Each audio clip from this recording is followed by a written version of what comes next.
কুমিল্লা, যেখানে আমার জন্মস্থান। এই কুমিল্লার মধ্যে রয়েছে হাজারো বছরের পুরনো ঐতিহাসিক স্থান, যা বিশ্ব সাংস্কৃতিক ঐতিহ্যের একটি। তার মধ্যে একটি হচ্ছে এই শালবন বিহার। শালবন বিহারের পাশেই রয়েছে কুমিল্লা জাদুঘর, যেখানে আপনারা গেলে শালবন বিহারের পুরোটা ইতিহাস এবং কি ঐতিহ্য জানতে পারবেন। শালবন বিহারের একেবারে পশ্চিম পাশে রয়েছে নতুন একটা বৌদ্ধ মন্দির। Hello guys, this is Sohel from I love travel. Welcome to Comilla Kutbari part 4 এ। আজকে হচ্ছে চতুর্থ দিন। আমি এখন আছি হচ্ছে কুমিল্লা শালবন বিহারে। আপনারা আমার পেছনে দেখতে পাচ্ছেন হাজার বছরের পুরাতন ঐতিহ্য, এই যে আমার পেছনে অবস্থিত। সো আমরা এখন এই জায়গাটা এক্সপ্লোর করব, তারপরে যাবো আমরা কুমিল্লা কুটবাড়ি মিউজিয়ামে। এখানকার ফুল বাগানগুলোও কিন্তু অনেক সুন্দর, অনেক রকমের ফুল গাছ, অনেক কালারের। এই যে দেখেন গাঁদা, অনেক ধরনের গাঁদা ফুল, তারপর এখানে গোলাপ আছে, এটার নামটা আমি অ্যাকচুয়ালি ভুলে গেছি। এদিকেও আছে দেখেন, চতুর্পাশে শুধু ফুলের বাগান আর ফুল গাছ। এই হচ্ছে আমাদের কুমিল্লার সৌন্দর্য। এই যে মালি চাচা ফুল গাছে পানি দিচ্ছে আর দেখতেছে কেউ ফুল ছিঁড়তেছে কিনা, আর যদি কেউ দৌড়ে ফুল গাছে তো মাশাআল্লাহ সেই রকম ভাবে পানিশমেন্ট দেয় আর কি, মুখে হাতে পানিশমেন্ট দেয় না। সো এটা হওয়া দরকার। আসলে কিছু দুষ্ট লোক আছে যারা আমরা সৌন্দর্যকে রক্ষা করতে পারি না, সো সেজন্য তাদের পানিশমেন্টও অ্যাকচুয়ালি দরকার। কিন্তু আমাদের মধ্যে কিছু লোক আছে বেহাইয়া, যাদের পানিশমেন্টও কিছু যায় আসে না। এগুলা থেকে আমাদেরকে বেরিয়ে আসতে হবে, আমাদের সৌন্দর্য আমাদেরকে রক্ষা করতে হবে। এটা হচ্ছে পুরো শালবন বিহারের মানচিত্র। আর আমরা যে জায়গাটাতে আছি, এই জায়গাটা হচ্ছে এই যে এটা কেন্দ্রীয় মন্দির। এই যে এটা হচ্ছে কেন্দ্রীয় মন্দির। আর এটা পুরোটা, এই যে উপরের এই অংশটা দেখতেছেন, এই যে এটা হচ্ছে পুরোটা এরিয়া জুড়ে, মানে শালবন বিহারের যে পুরোটা অংশ এটার মধ্যে। আর নিচেটা হচ্ছে কেন্দ্রীয় মন্দির, আর এটা হচ্ছে তারা মন্দির। সো এই যে আমরা যে এখন যেই জায়গাটাতে দাঁড়িয়ে আছি, এই জায়গাটা হচ্ছে আপনার পুরাতন একটা মন্দির ছিল এখানে। এটা নাম কেন্দ্রীয় মন্দির বলতো আর কি। সো হাজার বছর আগে এটাকে ভেঙে দেওয়া হয়েছিল। সো ভেঙে দেওয়ার পরে ভাঙা যে প্রাচুর্যটা, এটা এভাবেই রয়ে গেছে। তো এটাকে দেখার জন্য প্রতিদিন শত শত হাজার পর্যটক এখানে আসে এই জায়গাটা এক্সপ্লোর করার জন্য। আমি একেবারে উপরে চলে আসছি, যে জায়গাটা থেকে পুরোটা এই ভাঙা প্রাচুর্য ক্লিয়ারলি দেখা যাবে। এই যে দেখেন, এটা হচ্ছে কেন্দ্রীয় মন্দিরের ভাঙা প্রাচুর্যটা পুরোটা এই জায়গাটা থেকে, আমার এই যে জায়গাটা দাঁড়িয়েছে এখান থেকে আপনারা পুরোটা দেখতে পাচ্ছেন এখন। আর ওই দিকটাতে হচ্ছে যেটা এখানে একটা আছে, এটাকে বলে তারা মন্দির। এটা বাহিরে, কেন্দ্রীয় মন্দিরের বাহিরে, লাইক 10-15 মিটার দূরে হবে। বাট এখানকার বাহিরের যে গার্ডেনগুলা, এখানে অনেক ধরনের ফুল আছে। গার্ডেনটা এত সুন্দর, আমরা যখন ছোটবেলায় আসতাম, আগে যখন এসেছিলাম, এত সুন্দর ছিল না বাহিরের অংশটা, কিন্তু এখন সুন্দরভাবে তারা সাজিয়ে গুজিয়ে রেখেছে বাহিরের অংশটা। শুধু আপনি ভিতরে শুধু এনজয় করবেন না, বাহিরে আপনি গার্ডেনের মধ্যে পাশ দিয়ে হাঁটতে পারবেন, অনেক ধরনের ফুল দেখতে পারবেন, অনেক কালারফুল ফুল। এই যে কেন্দ্রীয় মন্দিরের ভিতরে দেখেন, এইখানে ছোট ছোট, আসলে এক্স্যাক্টলি কি ছিল এটা, এখানে কোন ধরনের ডিজাইনের গড় ছিল বা কেমন ছিল, এই যে ভাঙাগুলো এখানে দেখা যাচ্ছে আর কি। যে কারণ অনেক হাজার বছর আগের পুরনো ভাঙা তো যার কারণে এখন ওইগুলার অস্তিত্ব শুধু এগুলোই আছে, কোনো ছবি বা কোনো আর্টিস্ট হয়তো বা জাদুঘরে গেলে কিছুটা হয়তো দেখা যেতে পারে। সো লেটস সি, আগে এই জায়গাটা শেষ করি। তো আপনারা এই যে দেখেন, এটা কিন্তু ফ্রি না। আমরা যখন ছোটবেলায় আসতাম তখন কিন্তু এটা ফ্রি ছিল। সো জানি না অ্যাকচুয়ালি কবে থেকে এটা মানে পেয়েবল হয়েছে। আমরা যখন আগে আসতাম তখন খোলা ছিল, কোনো গেট ছিল না, কোনো কিছু ছিল না।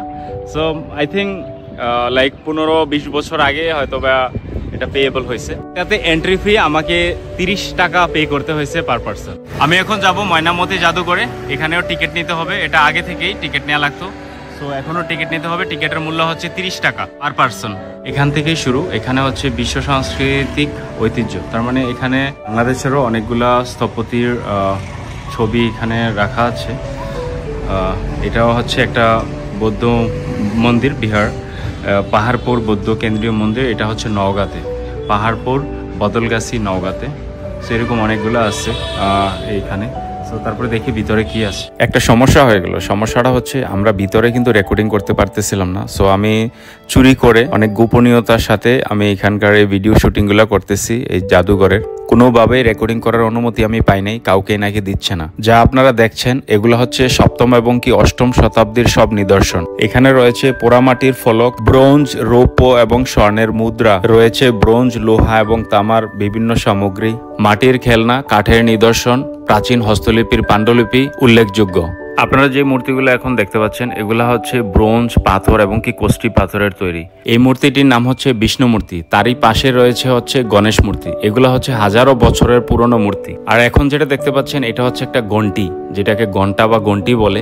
এটাও হচ্ছে হাজারো বছরের পুরনো। আমাদের কুমিল্লার এই জাদুঘরটা স্থাপিত হয়েছে 1965 সালের 12ই মার্চে। কুমিল্লার ঐতিহ্য সম্পর্কে আপনাকে জানতে অবশ্যই এই জাদুঘরে আপনাকে আসতে হবে। এর ভিতরের পেছনের যে অংশটা আপনারা দেখেন, এখানকার গার্ডেনটাও কিন্তু আসলে অনেক সুন্দর। ময়নামতি জাদুঘরটা অ্যাকচুয়ালি এটা হচ্ছে আপনার এই যে দেখেন শালবন বিহার, যেটা থেকে এখন বের হয়ে আসলাম, তারপরে জাদুঘরে ঢুকলাম একেবারে পাশেই। সো ওইটার প্রাইসও এন্ট্রি ফি হচ্ছে 30 টাকা, এই জাদুঘরের এন্ট্রি ফি হচ্ছে 30 টাকা। কুমিল্লার বৌদ্ধ মন্দিরে এটার প্রবেশ মূল্য হচ্ছে 30 টাকা, এই যে টিকিট কাউন্টার, আর এটা হচ্ছে এন্ট্রি। যে এটা হচ্ছে ভিতরের অংশটা, এটাই হচ্ছে মন্দির, আর পাশে আরেকটা বিল্ডিং আছে, এটাও লেখা আছে এখানে প্রার্থনা হল। দেখি কতটুকু ভিতরে ঢুকতে পারি। বলছে তো ছবি তোলা যাবে বা ভিডিও করা যাবে মোবাইল দিয়ে, লেটস সি, কারণ যেহেতু আমি মোবাইল দিয়ে শুটিং করি। জাতীয় পতাকার পাশে যে আরেকটা পতাকা দেখা যাচ্ছে, এটা কি বৌদ্ধদের পতাকা? তাদের কি কোনো ধর্মীয় পতাকা আছে? নাইলে এই সাথের পতাকাটা কেন? এটা তো কোনো এম্বাসিও না। এই যে এখানে ধর্মীয় গুরু বৌদ্ধদের সাথে তার ভক্তরা, তাদের ট্রেডিশনাল ধর্মীয় যে কস্টিউম আছে, ধর্মগুরু এবং তার ভক্তরা পরে এখানে ভক্তি করতেছে, মানে প্রার্থনা করতেছে। এটা যে দেখতেছেন যে সাপের মতো বা একটা প্রাণীর মতো, এটার নাম হচ্ছে নাকি নাগরাজ। যে সাইডে নিচে লেখা আছে স্পর্শ করবেন না নাগরাজ। দুই সাইড দিয়ে দুইটা, এদিক দিয়ে ওঠার রাস্তা। তারপরে দেখি কতটুকু যেতে পারি। ডিজাইন অনেক কিছু সুন্দর, এগুলা গোল্ড কালার, লাইক দুবাইতে যেরকম হয় না যে গোল্ড কালারের প্রাসাদ বা কোনো প্রাচুর্য তারা বানায়, ওইরকম ধরনের কালারটা আর কি গোল্ড। যেন এই যে এটা গোল্ডের না, এই যে দেখতে পাচ্ছেন, যেহেতু ধরা নিষেধ আমি হাতে টাচ করলাম না। এই যে দেখেন, এটাই হচ্ছে বৌদ্ধদের ধর্মীয় মূর্তি যেটা আপনারা দেখতে পাচ্ছেন। এই যে এরকম একটা স্ট্যাচুর মতো দাঁড়িয়ে আছে, এটা কিন্তু মেইন মূর্তি না। আর একটা এন্ট্রান্স আছে নাগরাজ, সামনে দিয়ে তো বোঝা যায় না, এখন পেছন দিয়ে বোঝা যাচ্ছে যে পানক সাপ বা গুকরু সাপ কি জানি এরকম একটা ফ্যান ধরে থাকে না, ওইরকম ধরনের। সো সামনে দিয়ে বোঝা যায় না, পেছন দিয়ে বোঝা যায়। নাগরাজ কেন বলছিল এখন বুঝতে পারতেছি। এখানে পানির মধ্যে পদ্ম ফুলের একটা পট, বাট এটা ন্যাচারাল না, এটা হচ্ছে আর্টিফিশিয়াল। এগুলা ভিতরে ঢুকা যায় না, কারণ এখানে দেখেন এই যে লক করা আছে, আর সামনে এখানে একটা ডোনেশন বক্স লাগানো আছে। আর ভিতরের অংশটা দেখেন, ওইখানেও ডোনেশন বক্স বা দান বাক্স দেখা যাচ্ছে, যদি আপনারা দেখে থাকেন। তারপরে ওইটাই হচ্ছে মেইন মূর্তি। আই হোপ ভিতরে ঢোকা যায় না, কারণ এখানে লক করা। যারা বৌদ্ধ ধর্মাবলম্বীতে বিশ্বাসী তাদের জন্য হয়তো বা এই ধর্ম যারা পালন করে তাদের জন্য হয়তো এন্ট্রি অ্যালাউ, সবার জন্য না। এখানে দরজার যে ক্যালিওগ্রাফি এগুলোও কিন্তু অনেক সুন্দর, গোল্ডেন কালার, জেনুইন গোল্ড তো হবে না। I hope. Back to magic paradise park.